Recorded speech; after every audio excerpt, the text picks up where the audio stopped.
আসসালামু আলাইকুম, সবাই কেমন আছেন? নিজের ঘরের এসি কিভাবে পরিষ্কার করবেন এটা দেখানোর জন্য আজকের এই ভিডিও। সর্বপ্রথম এমন একটা ব্রাশ নেবেন, নেওয়ার পরে তারপরে আপনাদের এসির এখানে একটা লক থাকে, লক। প্রথমে এই পাশের লকটা এভাবে টান দিয়ে খুলবেন। খোলার আগে অবশ্যই এখানে সার্কিট ব্রেকারে আপনার লাইনটা অফ করে দেবেন। এই যে দেখেন অফ আছে। তারপরে এই পাশের লকটা খুলবেন। খোলার পরে এই মাঝখানে বা এই দুপাশে ধরে এভাবে টান দিবেন। টান দেওয়ার পরে এভাবে উঠাবেন।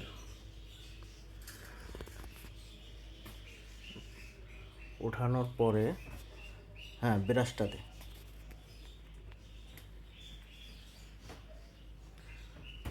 উঠানোর পরে এই যে একটা জালির মতো দেখতেছেন, এই জালিটা উপর দিকে ঠেলা দিবেন।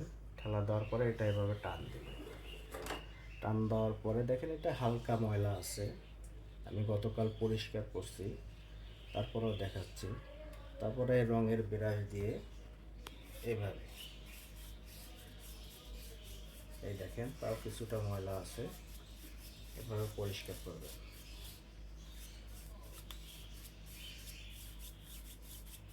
এই এটা হয়ে গেল। তারপরে দ্বিতীয়টাও ঠিক একইভাবে, এই যে এখানে লক সিস্টেম আছে, এভাবে ধরে টান দিবেন। উপর দিকে ঠেলা দেওয়ার পরে এই টান দিবেন। টান দেওয়ার পরে ঠিক একই সিস্টেমে এটা পরিষ্কার করা হয়েছে গতকালকে, এর কারণে ময়লা নেই। এটাও হয়ে গেল।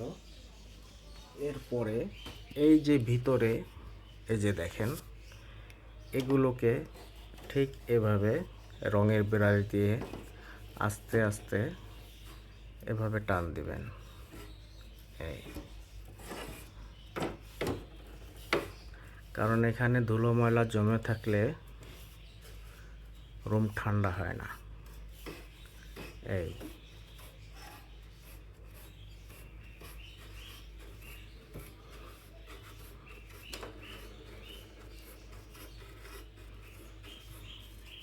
এই যে দেখেন, আমি গতকালকে পরিষ্কার করছি বিধায় ময়লা নেই, কিন্তু দেখেন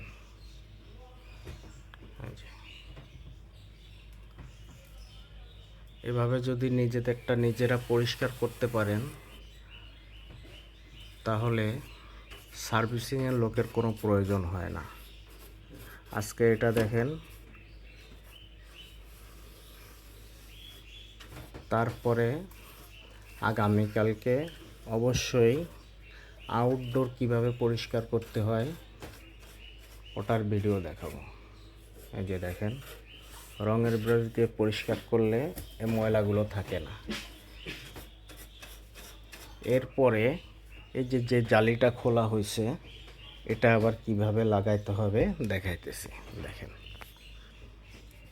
এই যে জালিটা, এই জালিটা এভাবে আবার নেবেন। নেওয়ার পরে এই লকটা নিচে থাকবে, লকটা নিচে থাকবে।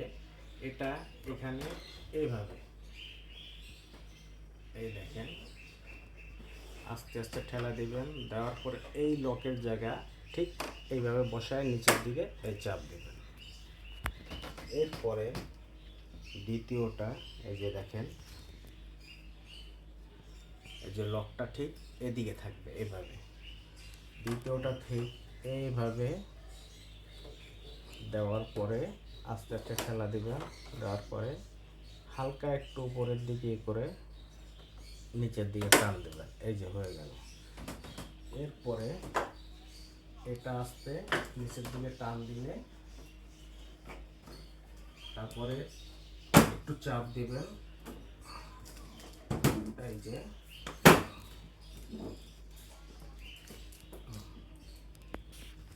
দেখেন, লকগুলো আবার আটকে গেছে।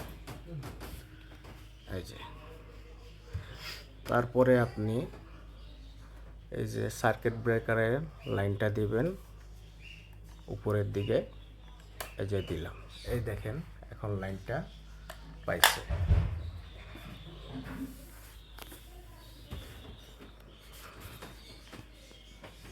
এই যে দেখেন, এরপরে আপনি এসিটা যদি রিমোট দিয়ে অন করেন,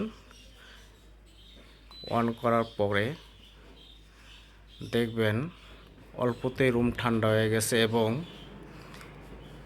এসি সবসময় 24 ডিগ্রিতে দিয়ে চালানোর চেষ্টা করবেন। ভিডিওতে ভালো লাগলে অবশ্যই লাইক, কমেন্ট, শেয়ার মাস্ট। ধন্যবাদ।